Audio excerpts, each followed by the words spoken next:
तर या ठिकाणी आपण अख्खा मसूर घेतलेला आहे आणि यामध्ये आता मी थोडीशी हळद,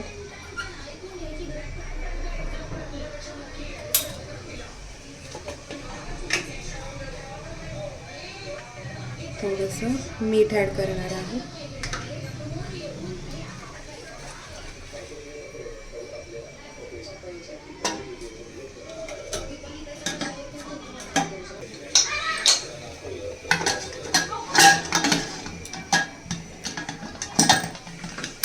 तर या ठिकाणी आपण वाटण्यासाठी लसूण, खोबरे, एक टोमॅटो आणि 2 लहान कांदे घेतलेले आहेत. तर कांद्याला थोडंसं आपण ठेचणार आहोत. तर अशा प्रकारे ठेचलेला आहे.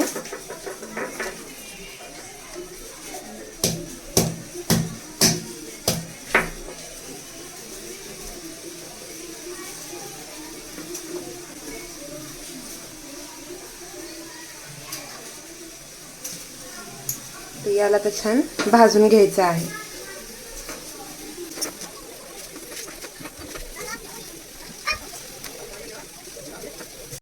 तर या ठिकाणी आपलं खोबरं भाजून झालेलं आहे.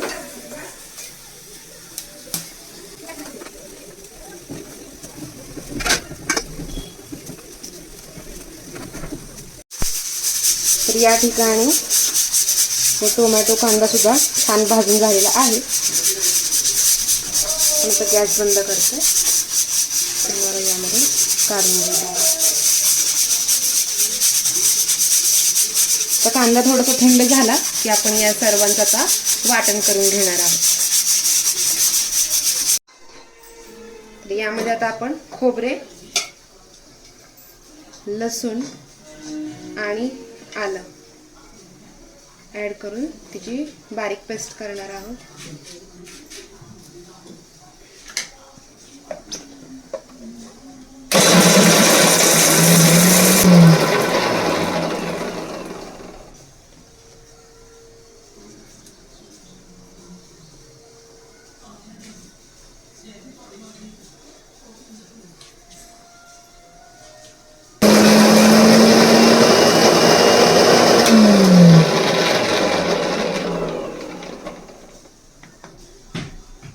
थोडंसं वरचं जे टरफल होतं ते काढून मग टाकायचं आहे त्याच्यामध्ये बारीक करायला.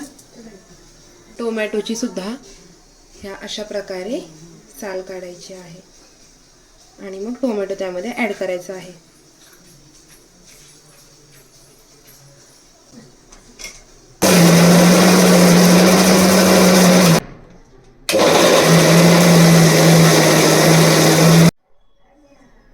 तर या ठिकाणी आपण आता कढई तापायला ठेवलेली आहे.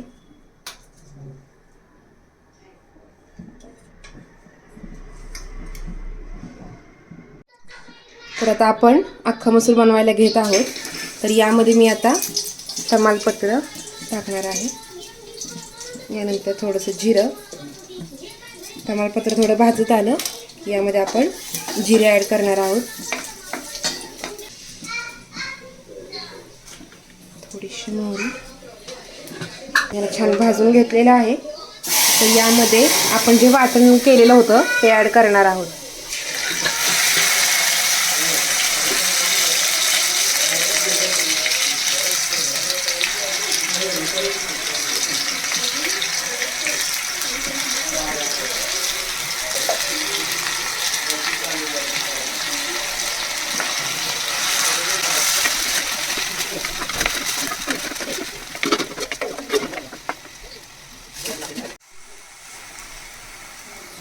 तर या ठिकाणी आपलं वाटण छान असं भाजून झालेलं आहे.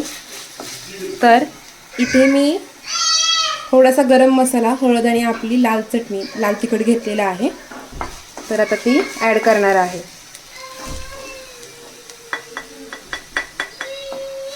याला छान आता मिक्स करणार आहोत.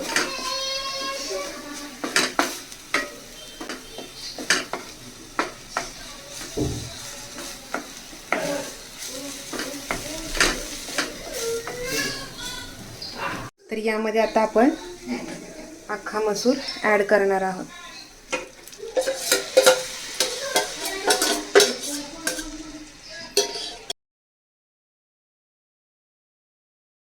तर आता यामध्ये आपण थोडं पाणी ॲड करणार आहोत. ऑलरेडी मीठ ॲड केलेलं, तर त्याप्रमाणेच आपण यामध्ये थोडंसं मीठ ॲड करणार आहोत.